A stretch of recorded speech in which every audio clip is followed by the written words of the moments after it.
तो यहां पर हरिश्चंद्र जी की कथा गरीबदास जी ने लिखी है, वो ध्यान से सुनिए, इतना आनंद आवेगा पूछो मत।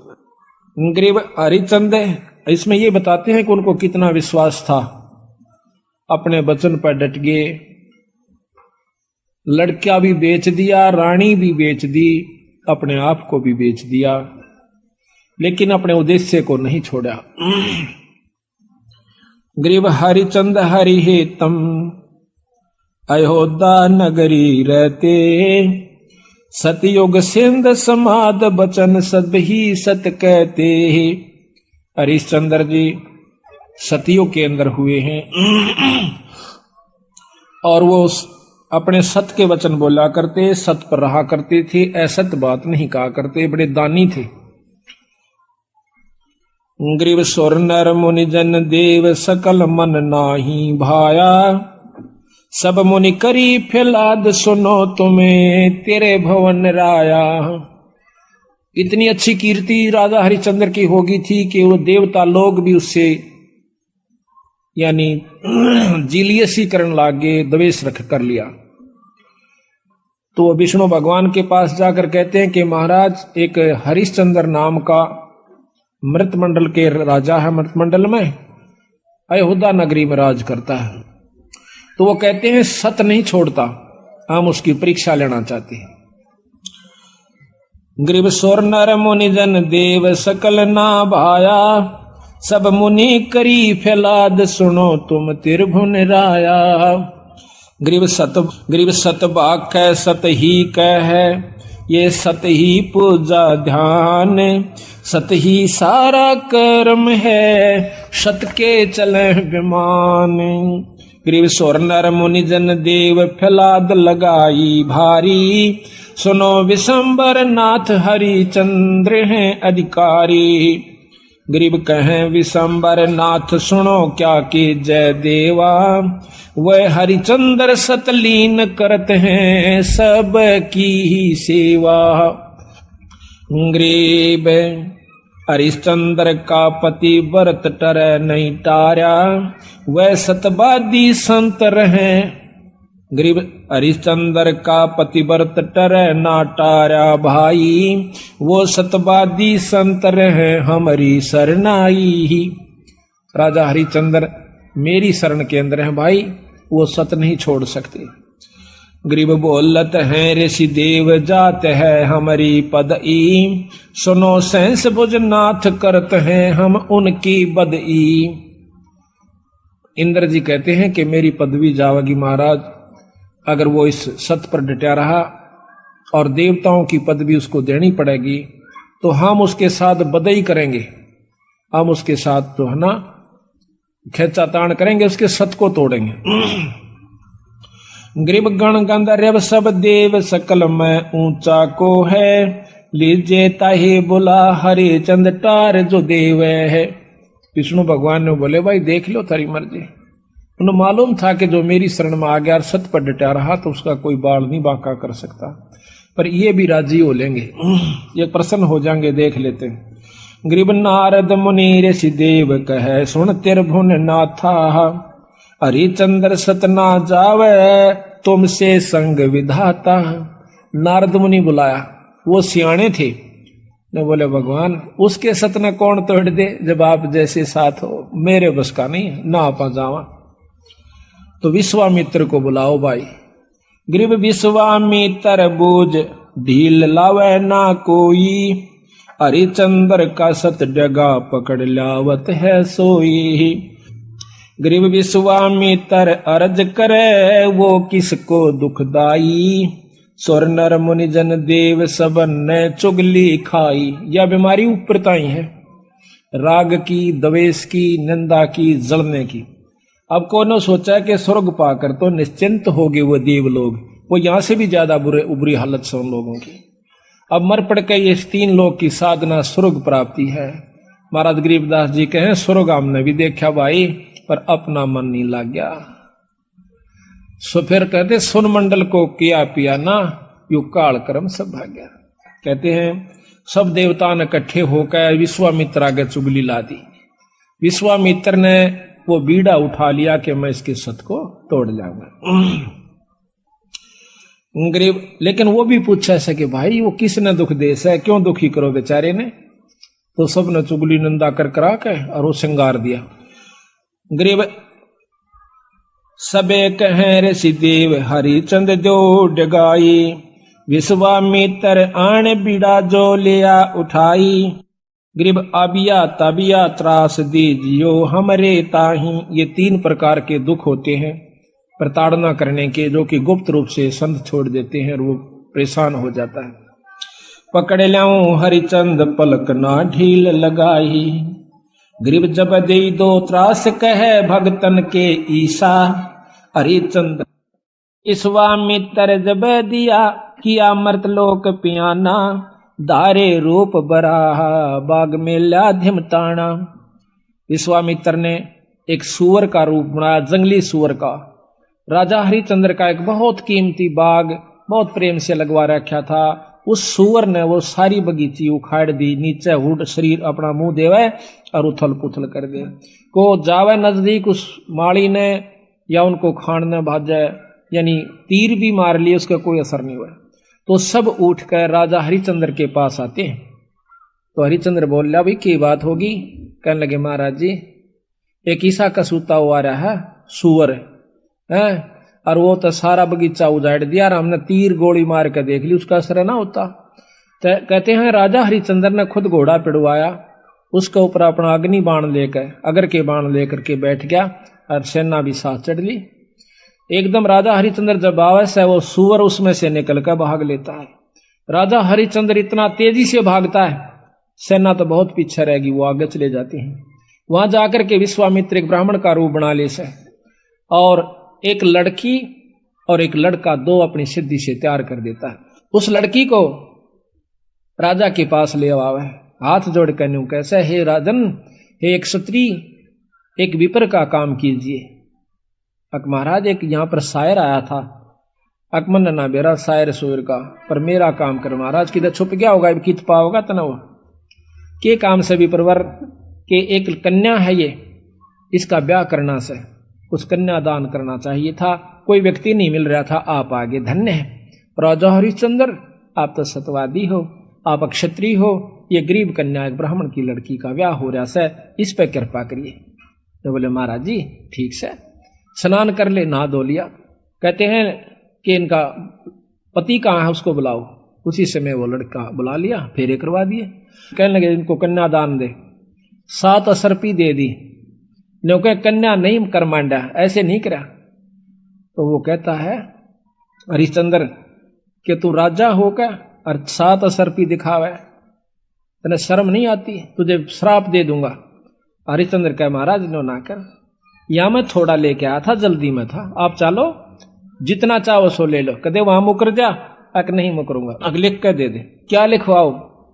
अक आपका सारा राज मेरे नाम लिख दे, वो आप पैसे दे देना तन दे दूंगा। कदे उड़ा जाकर राजा अपन दिखावा, तो उसी समय लिख दिया कि मैं सर्वस्व अपना राज और इसको देता हूं, ब्राह्मण के नाम करता हूं, विपर के नाम। वापस आ जाते हैं, आगे आके राजा को बोला बैठ घोड़े पर। घोड़े पर बिठा के अगली तरफ और पाछा वो पंडित जी बैठ गया विश्वामित्र, राजा को गले से पकड़ लिया आगे थे। अब तो मेरा बंधुआ हो गया। अब सैनिकान देखा कि राजा को और एक ऋषि पकड़े बैठा, तीर चढ़ा लिए। राजा ने बोला कि या तीन मना कर दे, क्यों मरुआ है मुझे, ना अपना वचन हार जा। सब उसको कह दिया चुप भाई, मारो मत, नहीं इसका कोई कसूर नहीं है, मैंने लिख कर दे रखा है। तो ने बोला इब्राज मेरे नाम हो लिया, बता कितने देगा वो? 70 जो है ना 100 असरफी चाहिए थी, 100 बार। वो बोला वो भी दूंगा। ने बोला कितने देगा? तू हार जा, अपने बच्चन ने कह दे मैं नहीं दे सकता। ना ये नहीं कह सकता, कुमा के दूंगा। कुमागा 100 असरफी इतने 10 साल में भी ना कुमाई जा। ने बोला महाराज हमने बेच दे सारे परिवार ने चल कर, तेरे पैसे जरूर दूंगा मां। तो उसी समय रानी को पकड़वा लिया और उसके बाल पकड़ लिया विश्वामित्र। राजा कति नहीं कसक्या, और रानी को मतलब राजा को भी बहुत परेशान कर दिया अपनी सिद्धि से। तो फिर भी न बोला विश्वामित्र के अब भी राजा अपने वचन ने छोड़ दे, मैं दोनों वन छोड़ दूंगा। कहते हैं वो रानी कहती है कि महाराज नजर नजरा में ऐसे ढंग से कह रही है कि वचन मत हारना, वचन साधन नहीं है, और चाहे जीत मर जाओ पर आप वचन नहीं हारांगे। रानी ने भी ये प्रण करके यानी इसको सहारा दिया। उसको ले जा करके काशी में ले जाता है, अयोध्या में चौकी बिठा दी यानी अपना राज बिठा दिया। अयोध्या में आकर के उसको बेचता, काशी में आकर बेचता है। राजा लड़के को और रानी को एक ब्राह्मण ले लेता है हर हीरा नाम का। 50 बाहर के अंदर 50 जो भी असरफी थी या जो न देना था उसके रूप में। फिर आप जाकर के एक भंगी के पास जाता है। वो कहता है कि तूने मुर्द फरोश का काम करना पड़ेगा। क्या काम है महाराज? कि जो भी आवे मुर्दा उससे कफन उतार लेना ना, उसको 1.25 रुपया लेना है उससे टैक्स का। बोला अच्छा जी ठीक है, अगर छोड़ दिया तो तेरे से ले लूंगा। बिल्कुल नहीं छोड़ूंगा, ठीक है। कई दिन तक भूखा भाना बैठा रहा। एक कहते हैं हफ्ते के बाद वो कालिया नाम का झिमर मुर्द फरोश वो आता भंगी वहां पर, कहता है कि हरिया कहा महाराज तूने भोजन नहीं खा रहा? महाराज आपने भोजन की कही नहीं थी। कहाँ खाऊं?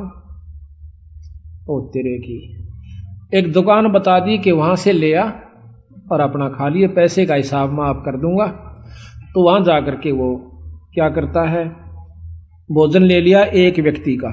इतने में विश्वामित्र आकर एक भिखारी का ब्राह्मण का रूप बनाकर कहता कि महाराज मैं भूखा सा, भोजन दीजिए। तो कहने लगा विप्र आधा ले ले, भला हो तेरा सारा दे दे, मैं तो भूखा मरूं सो, आधे में काम नहीं चला विप्र राजा महाराज। कहते हैं हरिचंद्र ने वो सारा उठा कर दे दिया, नौका न्यू बैठ गया।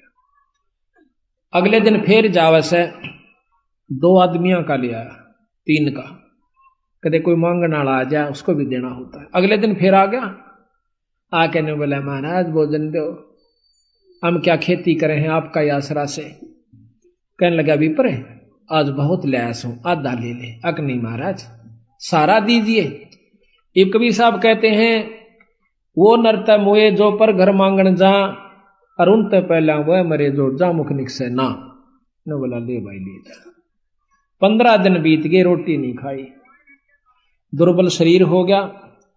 और उधर से रानी आती है पानी लेने के लिए ब्राह्मण का, और उस घाट पर जब वह पानी भरवाई तो उठा को नहीं घड़ा। रानी कहती है कि महाराज ये घड़ा उठवाइए। और न बोला रानी कमाल कर रही है तू, ब्राह्मण के घड़े का एक भंगी हाथ लावे, मेरे बस का नहीं, इसमें अंदर बढ़कर उठा ले पानी का मां बढ़कर। यहां थोड़ी सी विपरीत कथा हमने सुनने को मिला करती थी कि घाट पर रानी पानी लेने गई थी कुएं पर, और वहां पर यह भी आ गया था पानी लेने के लिए। नहीं, ये गलत है। गरीबदास महाराज ने जो लिखी है वो सत्य है, क्योंकि इन लाखों वर्ष पहले की रामायण भी ज्यों की तो मिलती है बंदी छड़ की। तो वहां पर रानी आई थी पानी लेने की खातिर। तो हरिचंद ने कहा कि अंदर पानी में डुबकी लगा करके घड़ा उठा लीजिए, घर आ जाती है।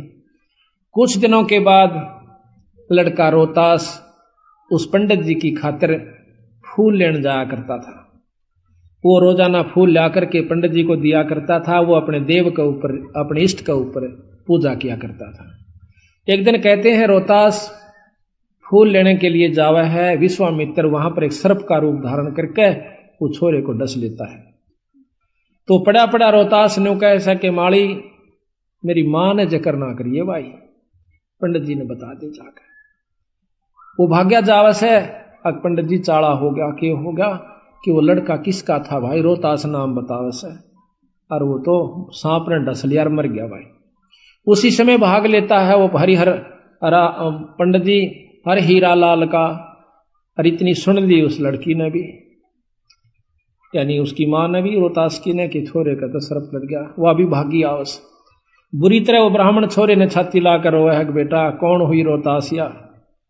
तो कहते हैं रानी ने बोली महाराज ए पिताजी रोआ मत ना, कि ताने जाने हंस है क्यों चिंता करते हो। उस माँ ने उस ब्राह्मण का ढाढ़स बढ़वाया कि ये तो आना जाना खेल से, रो मत ना महाराज, हम सब ने जाना से, हमारे साथ होनी थी सो होगी, कोई बात नहीं। अब वहां से लेकर के वो लड़के का कफन उसके ऊपर लपेट के कपड़ा चल देती है। अब गरीब की गेला कौन जा, हरी हीरा और 2-3 जने वो जाते हैं, जाकर के मर्द घाट पर लुटा देती है। फूकण की तैयारी करे से इधर उधर से लकड़ी तैयार करके, तो इतने में हरिया आ जाता है। हरिश्चंद्र कैसा कि माई वो दे टैक्स 100 रुपया काट। तो वहां पर वो कहती है कि महाराज ये आपका बेटा रोहतास है, अग मेरा कोई पुत्र नहीं है, और मैं आपकी रानी सू, कोई पुत्र नहीं, मेरा कोई बेटा नहीं, 100 रुपया दे दे। तो बोली चाला कर रहे हो कि यहां पर मैं किस पे लाऊं, इस नगर में मैंने कोई जानता भी कोई ना, और ना मेरा कोई भाई। इतनी कहकर रो पड़ती है, कहने लगे आड़ा ये को नहीं चल रहा, 100 रुपया दे दे, मैं नौकर प्रयास हूं आज। तो वो कहती है कि मेरे पास पैसा नहीं, कफन उतार लेता है और नो कहकर वह पागल हो जाती है और उस लड़के की लाश को पानी में डाल देता है। वह रोती हुई सिर पागल होगी, अकीब रह भी के गया, पति विमुख, पुत्र है नहीं, पागल होगी, सिर के बाल पाड़ती हुई। और फिर विश्वामित्र ने क्या करा, एक अंधी चला दी, जंखाड़ चला दिया। कौन जावा गरीब की गेला, सब अब अपने घर में टल गए। वह जाकर के एक मंडी में सिर छुपा लेती है, पड़ी पड़ी रोए, बेहोश हो जाती है। उधर से विश्वामित्र ने क्या करा, एक बहुत बड़े अधिकारी का लड़का एक बाघ का रूप बनाकर, चीते का रूप बनाकर छोरा मार दिया, पाट दिया और भाग गया लेकर के। वो ढूंढ पड़ी, जब वो विश्वामित्र ही दूसरा रूप बनाकर कहता है कि आजो मैं बताऊंगा थारे छोरे ने एक डायन ने खा लिया। और क्या करा विश्वामित्र ने, एक पशु की वो खत्म करके और उसका आगे उसके हाथ पांव खून खान लगा के घेर दिया और उसके मुंह का खून लगा दिया। बेहोश पड़ी थी वह रोहतास की मां तारावती। तो सारे उस राजा को, नवाब को, अधिकारी को, सैनिकों को लेकर के वो विश्वामित्र उस मंडी में ले जाकर दिखावा से कि यह पड़ी डांड और हाथ मुंह तलिए खा और ये बाकी हाड हुड पड़े से। उसी समय कहता है राजा के बुलाओ हरिचंद को, जल्लाद को, इसकी शर्त उतार दे। कालिया को कहा कि कालिया इसका सिर उतरवा दे, क्योंकि वो सारे काम उन्हीं से जल्लाद रूप में भी वही क्या करते थे। उसी समय राजा हरिचंद्र को, क्यों नौकर था वो कालिया का, कि हरिया कि हाँ महाराज इस डांड का सिर काट दे। अभी महाराज पकड़ कर बाढ़ और तलवार में मारने लग गया। पीछे से भगवान विष्णु ने तलवार पकड़ ली। मैं बोला हरिचंद सफल हुआ। कौन सा भाई, कि भगवान विष्णु। अकन्योनी भगवान बहुत दिन हो गए छुप कर रहते ने, सामने आ जाओ ना, छोड़ दो तलवार ने, प्रगट सामने आ जाते हैं। कि मांग हरिचंद के मांगा है, कि महाराज जब दर्शन हो गई मांगन में भी के रह गया मेरे पास, कि फिर भी मांग भाई। अक आप पक्का वचन भर लो, कदे फिर जाओ। अक वचन भर लिए। ने बोला सारी काशी पार हो, अरे या बांदी जीवित हो, ठीक हो, और इसका छोरा जीवित हो जा, और विमान में बैठ कर जा, यहाँ के काशी के पशु और पक्षी भी स्वर्ग में जाने चाहिए। बोल तेरी के सलाह। ने बोला तथास्तु, सारे स्वर्ग में जाएंगे। बोल सतगुरुदेव। तो महाराज कहते हैं कि जिस नगरी में साधु रहते हैं वो नगर भी अमान है, अमर है। ऐसे प्यारे संत जिसमें रहते हैं वो सारी नगरी को पार कर दिया करते हैं।